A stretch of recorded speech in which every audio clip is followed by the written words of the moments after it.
funny thing about those mausoleums is we didn't have a cemetery shooting because we couldn't afford it. So we had 4 cardboard cutouts of mausoleums.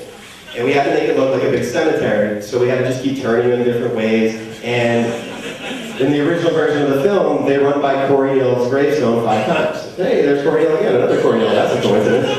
So in this version, we actually went and we painted it out so you can't really tell. But when you see the movie again, when he comes in and he grabs Marcus and pulls him, they all bumped into the cardboard mausoleum and you see the whole thing. And I'm like, can we get another take? My AD's like, I know you'd like another take, but the sun's up, sorry, we're going home. And that was it. And the one thing you guys gotta realize is when you bitch about Hollywood, like, you control Hollywood much more than you think, because all they care about is your wallet. What are you willing to spend money on? They would justify making Holocaust comedies if you guys would pay for it. They don't care. So if people actually rally and show up for this movie when it's out, and I mean, you guys have already been so great getting online and blogging and message boards and talking about it. I mean, I'm assuming a lot of people probably heard about this before the announcement was made that it was in Fantasia, right? Anyone heard about it? So that's all because of the horror fans. So we don't have a lot of money for our theatrical. It's not like the Lionsgate thing where they're going to spend $20 million on opening weekend. We're going to have like $20 on opening weekend. So it's all word of mouth and what you guys make of it. But Anchor Bay is so behind it, and it was a risky move because we did have offers on the film from the usual suspects, but I don't trust them because, you know, without naming names, there's certain companies that will spend a lot of money on a film and then they shelve it and you never hear about it again. But Anchor Bay was really hungry, and there's a guy there named Mark Ward, who's a guy that you guys are going to be hearing a lot about over the next few years, I think.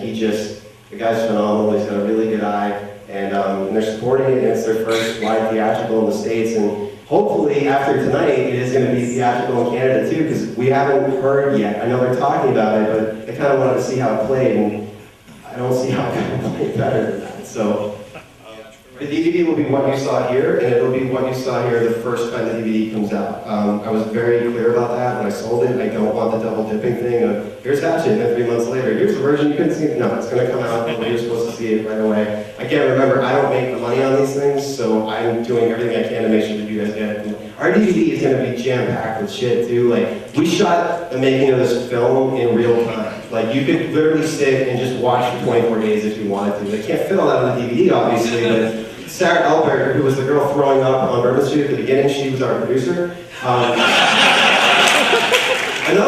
Another interesting point, all the vomit in this film is real. I hate it in movies when people walk around with a mouth full of shit and they're like, and they spit it out. So that scene where Kane Hodder throws up into Joel David Moore's mouth, that was actually, he swallowed Mountain Dew and KY. In the script, it said that Ben's character looks to the side and it hits him, and that was too alien. So I was like, when Joel's on the ground and Kane's on top of him, he's scared shitless. I'm like, Joel, can I have him give me your mouth? And Joel says, do I have a choice? And he went for it. So then Joel comes running around the corner later and throws up. He really did it, and we needed him to do it twice. So second time he was having a hard time doing it, so we gave him a cup of cold clam chowder and orange juice. That's what this cast was willing to do. All of them. They got the shit kicked out of them, and you couldn't hurt them enough. Like, I had to come up with other ways to fuck with them offset. Like Mercedes McNabb, who was Misty, she was complaining that nothing bad happened to her. So Kane, in the full makeup, went, and now the cast was never allowed to see Victor Crowley unless it was on camera. So every time you see them reacting, that's like the first time that they're seeing it. And Kane hid in the bathroom of her trailer for half an hour, just standing there in the dark, waiting for her to come into her trailer and use the bathroom. And that's how we got her. The scene in the cemetery when Victor Crowley throws the hatchet at Joel Moore, Kane and I staged this whole fight, because Joel's on one side of the mausoleum and Kane's on the other, and I walk over, I'm like, what do you mean the fake hatchet's broken? You can't throw the real one. And Kane's like, I'm a fucking stunt coordinator. I've been doing this I've killed more people than you can, I can throw it. I'm like, no, you can't do it. And the medic comes over and there's this huge fight going on. And finally, like, you know what? We don't have time for this. Throw the real hatchet at him. Picture's up! And you just see Joel's legs give out. He's like, dude, do I have a say in this? I'm like, dude, you won't hit you. Trust me. That shot of Joel's face as it whips by him, that's real terror. And the best part, the best part is that Kane actually, with the Hatchet, of course, purposely hit him with it. So he actually started to run for a few steps, like, oh my God, oh, you asshole. The part with the belt sander, he's got to grab her with one hand and put the sander in her mouth. The close-up that we needed of that, we actually had Kane shooting something else, and we had the assistant stunt coordinator step in for Kane. Jolie Fioravante, the actress, actually complained that the guy was not hurting her enough, and we had to stop and go get Kane because she wanted real pain to react to.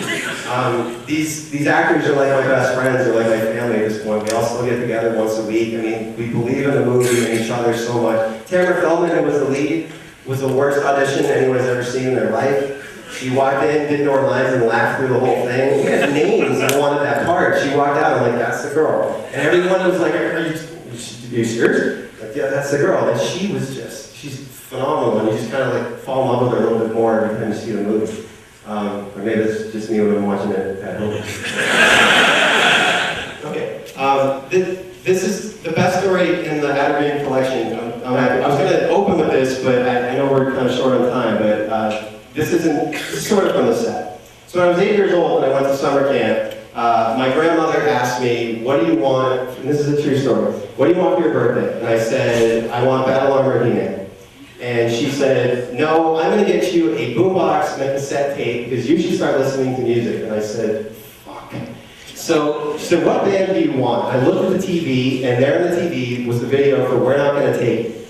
And I said, I want them. And she said, not them, pick somebody else. I said, no, them. So she buys me this Twisted Sister tape, and I listened to it till you couldn't play it anymore. Eventually it broke, and I buried it in the backyard.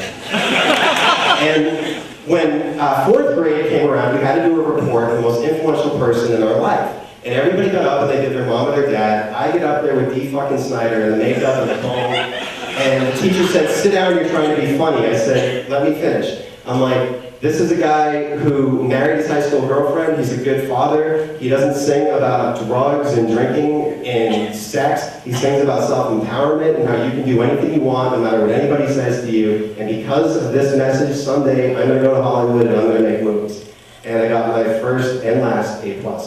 So college comes around and I hear that, Tipper Gore, she broke up Twisted Sister because they were satanic or whatever in the 80s. That's the whole fucking story. And I hear she's got a new band called Widowmaker that's playing in Providence, Rhode Island for $5. So I get in my car, I drive 4 hours to this concert, and I handwrite this letter to him, thanking him for what a positive influence he was in my life, and how someday I'm going to make movies.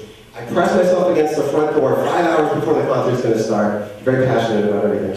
And I see this reflection in the glass of this mop of long blonde hair walking behind me, and I turn around, and it's D. Snyder. And I'm like, dude, I've been waiting my whole life to meet you. I'm starting to cry. I'm 21 years old. He's like, dude, oh.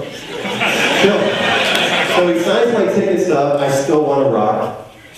And he's like, I'll read your letter. He comes out to play the concert. This does have a point. I will get there. He comes out to play the show, and it's like he's just playing for me. High fives, pointing at me. He's like, we don't do Twisted Sister songs anymore.